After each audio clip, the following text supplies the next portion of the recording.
เป็นจังใดให้อ้ายถามเจ้าแน่จักคำสิได้บ่ว่าคิดฮอดกันบ่ว่ายังหักกันคือเก่าอยู่บ่ในวันนี้เจ้าก็ไปมีคนใหม่แล้วแม่นบ่เจ้าสำบายดีบ่เขาเอาใจเจ้าคืออ้ายอยู่บ่นะก็บ่มีหยังหลายให้อ้ายถามข่าวเจ้าเบิ่งซื่อๆสิได้บ่ล่ะก็แค่อยากเห็นหน้าหายคิดฮอดสิได้แน่บ่น้อคำกันเรื่องที่อ้ายถามไปมันเน็ดให้เจ้าลำบากใจอ้ายขอโทษหลายๆเด้อล่ะ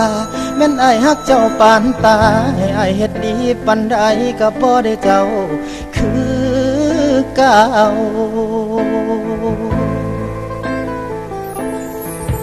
เป็นจังใดเจ้ายังกินแซ่บนอนหลับคือเก่าอยู่บ่เจ้ายังคิดฮอดกันบ่เจ้ายังคิดพอกันคือเก่า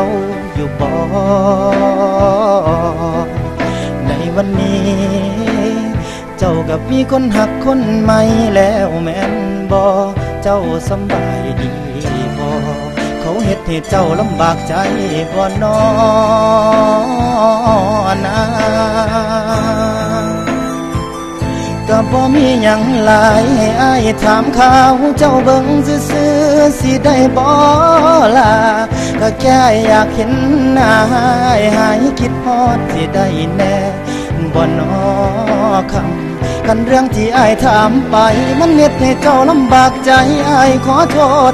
หลายๆเด้อล่ะแม่นอ้ายฮักเจ้าปานตายอ้ายเฮ็ดดีปานใดก็บ่ได้เจ้าคือเก่า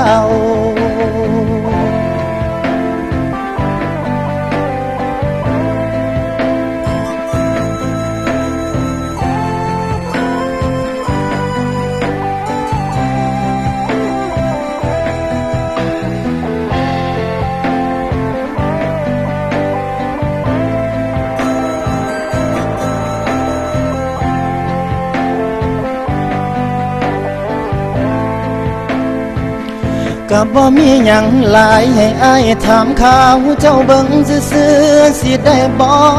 ล่ะก็แค่อยากเห็นหน้าหายคิดฮอดสิได้แน่บ่น้อ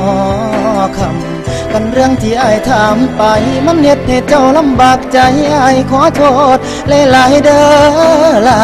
แม่นอ้ายฮักเจ้าปานตายอ้ายเฮ็ดดีปานใดก็บ่ได้เจ้าคือเก่าก็บ่มีหยังหลายให้อ้ายถามข่าวเจ้าแน่ได้บ่สิได้บ่ล่ะจังอ้ายอยากเห็นหน้าทั้งอ้ายเครียดพอตายทั้งอ้ายอยากถามข่าวแม่นเครียดให้เจ้าปานใดก็เฮ็ดหยังบ่ได้ย้อนอ้ายฮักเจ้าหลายเด้อล่ะแม่นอ้ายสิอยู่ผู้เดียวอ้ายก็ยังบ่ตายให้เฮ็ดจังใดสิอยู่ไปพอได้เห็นเจ้าถึงอ้ายสิอยู่ผู้เดียวอ้ายก็ยังบ่ตายสิอยู่ไปพอได้เห็นเจ้า